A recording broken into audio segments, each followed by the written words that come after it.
from Jersey City, New Jersey, Jersey boys. And Jersey City and New Jersey as a whole has tons and tons of talent. And I guess it's in the water. But, in 1964, I met Khalees, and which Ronald Bell, Robert Mickens. I met Ricky Westfield, who lived in the same neighborhood. And it comes honestly in regards to music, the musical talent. But we were surrounded by so much talent in Jersey City. We had the Manhattans were on my blog, the Spellbinders were on my blog, the group called the Duprees, who had a Cedar Pyramid along there. You Belong to Me were on the blog. It's amazing. And when we were pre-teenagers, we used to rehearse at St. John's Church. And Pharoah Sanders and John Lewis and Billy Hart, all those great musicians used to come to the church and be at our practices and talk to us about music and how to do what we do. And I remember Pharoah Sanders was showing Ronald Bell how to wash his horn. Now, Pharoah was with John Coltrane at that time. So, we had a lot of great role models and, people would show us in which direction to go musically. And we wanted to go in that direction anyway.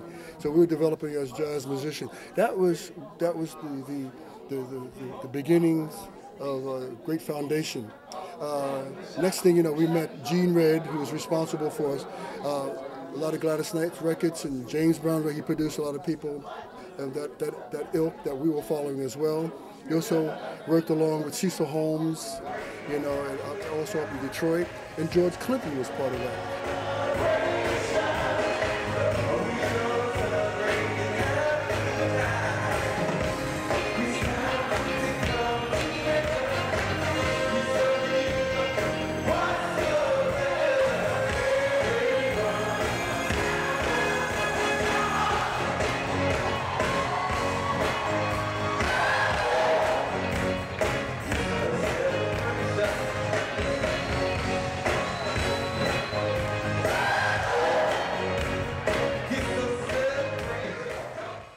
By the time we got to the mid-'70s, we were doing more of a jazzy funk thing, songs like Summer Madness and all that cool jazz album.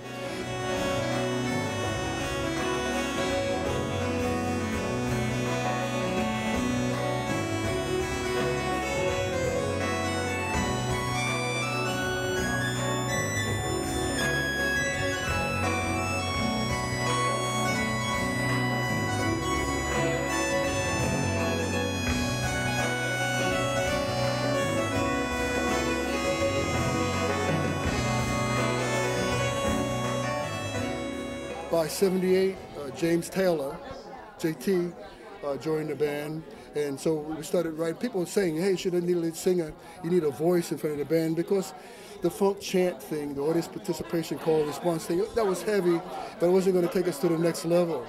And we've all been writing songs, Ronnie, myself, Charles Smith. We wrote a lot of songs, and we started applying James's voice to those songs. And fabulous. We came with Ladies Night, Too Hot, and Get That, all those tunes. And it just took us to that pop level where Gene Redd had said back in '69, listen, fellas, what we need to do is cross over. R&B is great, it's fine, but we need to cross over to the next level that will give you longevity. He was 100% right.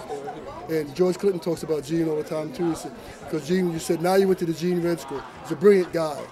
Who discovered this band. He discovered the band. We were working around New York, all the different clubs and jazz clubs, rock club, Apollo Theater, doing the amateur hours and things.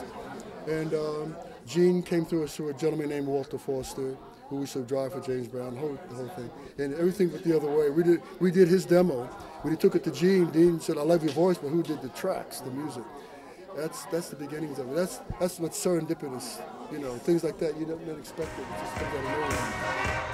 Put your hands together and give it up for Kool.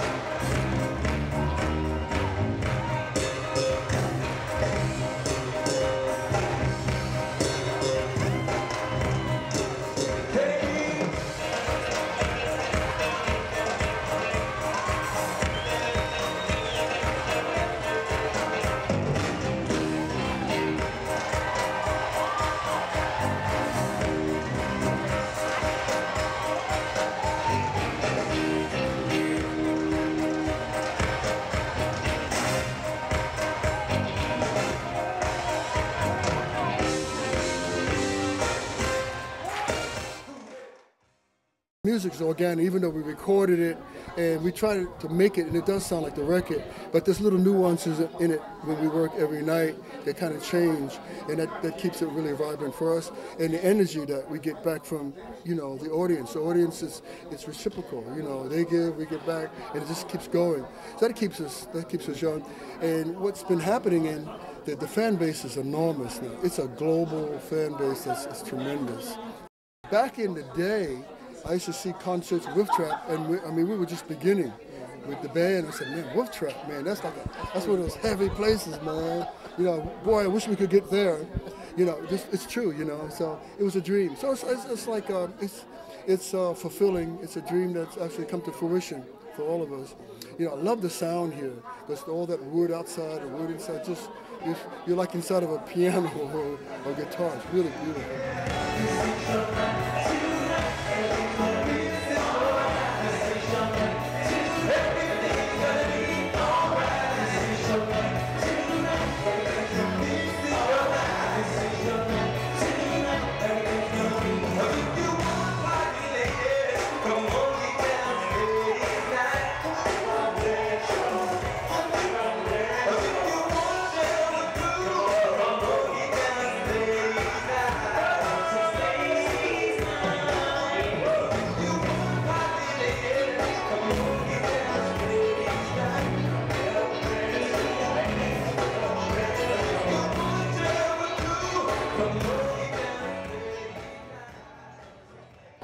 We'll work on a new show, and we're constantly working on new material.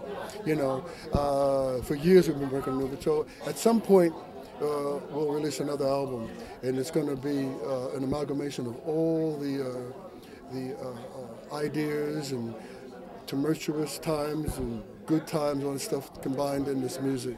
You know, and the growth of us as musicians as well. You know, because we've grown quite a bit since 1969 to 74, some madness, and the 80s with, you know, Ladies' Night and Get Down on It and Celebration. We've grown quite a bit. So we don't let this go to our heads about, you know, about all the success, and the band is enormously successful. But it doesn't go to our heads, and we try to be as humble as we can. Not try, genuinely, so we are that, you know. And we try to keep faith in God, faith in ourselves, and faith in people. Hi, it's Kool from Kool and the Gang. It's been a great night here at the Wolf Trap. I didn't even know this place existed, but I definitely will be back. We will be back. Remember, Wolf Trap. Let's celebrate again next year. See you soon. Well, that's all the time we have for this edition of Metro Scene. We hope you enjoyed our visit to Arena Stage, and we'd like to thank CEO Arvin Minocha here at Wolf Trap for having us here. So for Metro Scene, I'm Marvin Jackson. We'll see you next time.